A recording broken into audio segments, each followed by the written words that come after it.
Welcome to the Phone Arena video review of the Sanyo Taho. The Taho is a military spec 810G, meaning that it can withstand dust, shock, vibration, extreme temperatures, blowing rain, and even submersion in liquid up to a meter deep for up to 30 minutes. This is one tough phone, but the surprising thing is this is on the Sprint network, not Nextel. There is no walkie-talkie button here on the side. This is a straight Sprint CDMA 3G phone. As you can see, the design is very rugged. It has this nice silver strip that runs down it, and the rest of the phone is coated in a DuraGrip coating, allowing for nice grip.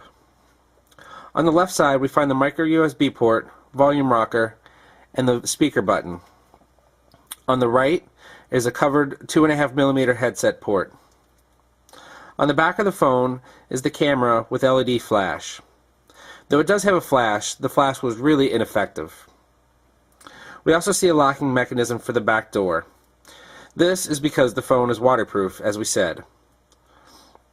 The device is very solidly built. The hinge mechanism is very nice. It has a little bit of assistance once you get it started, and it feels like we could do that forever. The keypad is very large and very usable. The 5-way directional pad has a little bit of relief in the middle, which allows for a good feel, and almost feels like it should be an optical pad of sorts. Kind of like a little red ball on the ThinkPads.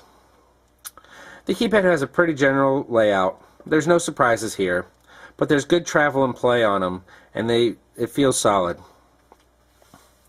Overall, the software is the same as we've seen on many Sprint phones. However, it doesn't run Sprint's one-click UI, despite being a 3G phone. It also doesn't have the entertainment option, which means Sprint TV is missing, as is the Sprint Music Store. There is a media player in it. However, you have to go down to the tools, go down to memory storage, and then the file manager in order to get to any of the stuff on the card. As a mil-spec 810G phone, the Taho can take a beating. Dust, shock, and vibration are no big deal. There are several phones on the market that can do that. But let's see how it stands up against some rugged punishment. First off is the water test.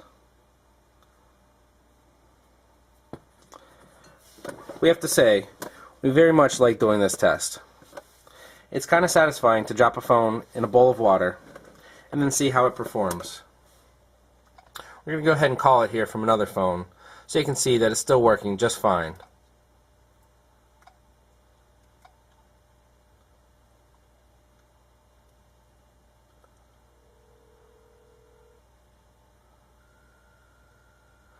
There you go.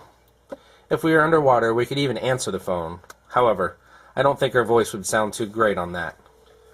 One of the good things about the Taho is not only can we just drop it in this bowl of water, but it can stay submerged in it for up to 30 minutes, provided the water is a meter or less deep. This means that if you drop your phone and don't immediately realize it, you're not screwed if 10 minutes later you find your phone sitting in a puddle. This is probably something that's not very practical, but there are definitely users who are exposing their phones to the elements, such as puddles, rain, and other conditions, where this is going to come in handy. Another one of our favorite tests is the drop test. Now, many phones can survive a little drop, say from your pocket or from a desk. We're going to throw the Taho out of our second-story window onto a concrete driveway covered in snow.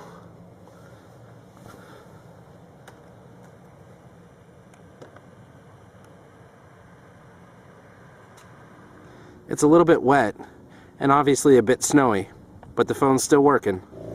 And now for one more test, we're going to accidentally run it over with our car.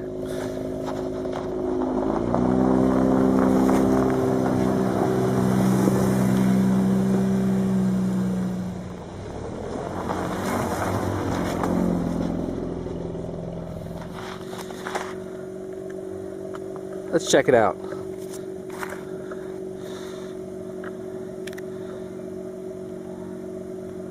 Yep, still working. All things considered, we're pretty impressed with the Sanyo Taho. The main thing about the phone is that it's military certified, and it definitely stands up to that. As you can see, we've run it over with our car, dunked it in water, and as well as put it through several other tests, and it's all withheld them. This is one tough phone, and for those who need that, there's nothing like it on the market.